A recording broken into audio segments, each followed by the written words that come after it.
So lately, Mizuno has been putting out some pretty innovative rocker geometries in their racing shoes, but now they're taking all that technology from their speedier shoes and putting it in an all-around super trainer, namely the Neo Vista. So I've put a handful of runs on the Neo Vista. I'm ready to give you my first impressions.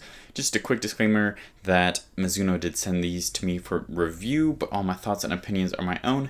Anyways, let's go ahead and talk about the specs. The Neo Vista has a stack height of 44.5 millimeters in the heel and 36.5 in the forefoot with an 8 millimeter heel to toe drop. The weight comes in at 9.4 ounces in a men's size 9. The price is $180, and I put this in the Max Cushion Super Trainer category. Let's go ahead and dive more into the details and talk about what's new in the shoe overview. The upper uses a sock-like knit material that has been constructed using recycled materials and has no additional padding.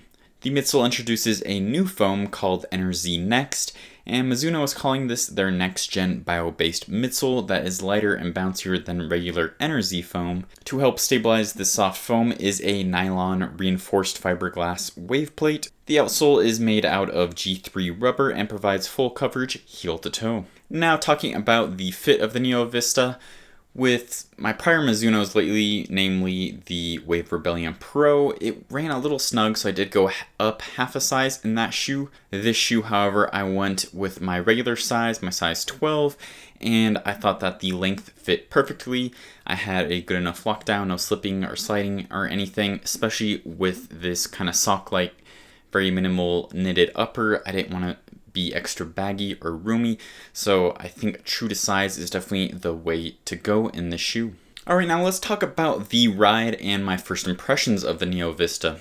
So when Mizuno said that this used the smooth speed assist rocker geometry like they have in the Wave Rebellion Pro and the Wave Rebellion Flash 2, I didn't really believe them because it honestly just from the side profile looks like a normal rocker, but once you actually put the shoe on, you can feel that it does have that more pronounced rocker far back in the heel to really help throw you more on your toes. So it's definitely not as noticeable or as aggressive as the speeder models, but it is definitely there and helps to contribute to a smoother ride where that whole heel to toe transition is just one fluid motion. So I didn't really know what to expect from the new Energy Next foam, but boy was I surprised. When I put this on, it was super soft and bouncy and reminded me a lot of the feel cell from the SC Trainer V1 from New Balance.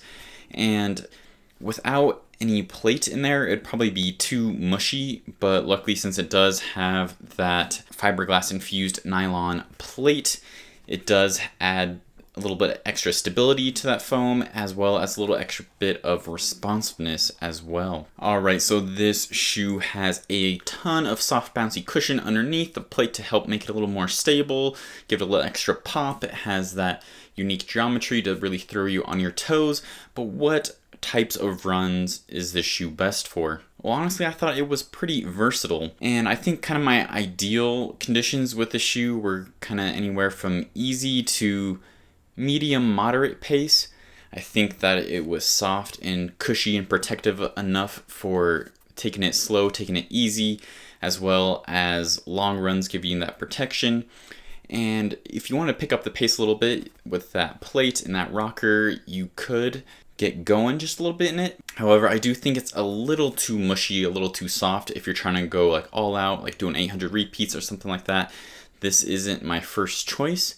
But I think from everything from easy days to progressive long runs and everyday training, it can do most run types. So as far as the rest of the shoe, I thought that the upper was very minimal, but it was still comfortable. I had a good lockdown without having to yank on the laces or anything. It was easy to get your foot in and out with kind of these double pull tabs. However, these pull tabs do come up pretty high. So I did tend to wear higher socks with these shoes just so I didn't get any rubbing.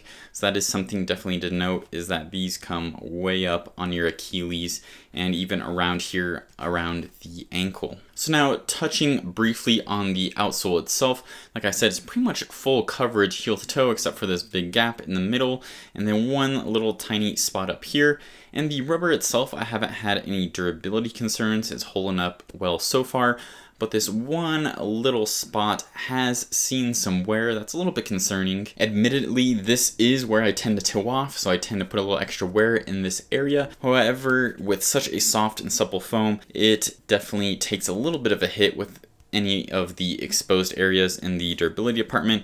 I don't think it's going to be super concerning long term, but it's definitely something I'm going to keep an eye on and report back to you in my full review. Altogether, I think that the Neo Vista is a super fun and bouncy shoe that helps roll you through your stride and adapts pretty well for most run types. Alright, now I'm going to do a couple of quick comparisons to the Mizuno Neo Vista. The first shoe I'm going to compare it to is the SC Trainer V1 from New Balance. So honestly, these are two very similar shoes. They both kind of have a knitted style upper. They have very thick, soft, bouncy foams. They both have plates, big cutouts in the outsole, but they do have some differences as well. One of the biggest differences is going to be the stack height. So there's like an extra 5 millimeters or so in the SC Trainer. It's at 50 millimeters in the heel. I believe they both also have 8 millimeter drops. The SC Trainer does have a firmer carbon fiber plate instead of that fiberglass nylon plate. But I think the most noticeable difference between the two is the weight. The Neo Vista is a couple ounces lighter than the SC Trainer, and I think that really helps make it more versatile. The foams that they use are honestly super similar feeling. If you liked the fuel cell from this shoe, I think you'll like the NRZ Next in the Mizuno. Honestly, these two shoes are very, very similar, and the Neo Vista is kind of what I wanted from the SC Trainer V1, where I'm comfortable picking up the pace a little bit in it, but it's also comfortable enough for easy days and long runs. And just that weight saving makes it more versatile to me than the SC Trainer V1. So I'd have to go with the Mizuno between the two. Next up is ASICS Super Trainer, the Superblast. These have almost the identical stack heights to them. The Superblast does not have a plate though, instead it uses the top layer of Superfoam, the Flight Foam Turbo, with a bottom layer of Flight Foam Blast Plus to help give it a little extra stability and durability. The rocker, I'd say, isn't pronounced as much as it is on the Neo Vista. You get that pretty extreme rocker here, while this one's a little more subtle. I think these are both very versatile, very solid super trainers, but I think they kind of lean to different edges of the spectrum for me. For the Superblast, I tend to like it for a little more up-tempo, a little speedier stuff, as well as everyday training, while the Neo Vista, I like it kind of more relaxing recovery runs, kind of slower days. They cover a lot of the same run types, but for slower, easier runs, I'm preferring the Neo Vista versus the Superblast. I'm preferring for kind of more up-tempo paced runs. Again, they're both very versatile trainers, and it's hard to pick a winner between the two. So honestly, the Mizuno Neo Vista is a breath of fresh air for Mizuno's running lineup. They've been doing some fun, innovative stuff with their racing shoes, like the Wave Rebellion Pro and Rebellion Flash, and it's really nice to see those innovations and technologies trickle down into their training shoes. The soft, spongy foam combined with that wave plate and that unique geometry make this shoe very versatile, a great super trainer from taking it casual and easy all the way to picking up the pace. So if this shoe is a peek into the future of Mizuno's shoe lineup, then I think we're going to have a very exciting future for Mizuno, because I think this is a great start, and if they kind of base the rest of their shoes off of what they've been doing here, I'm excited to see what's next. Plus, at $180, this is a pretty good deal for such a versatile super trainer. So the Neo Vista will be available June 1st. Are you going to be picking up a pair? Have you been able to try out one at a local meetup? Go ahead and let me know in the comments down below. Thanks for watching, and as always, keep on running.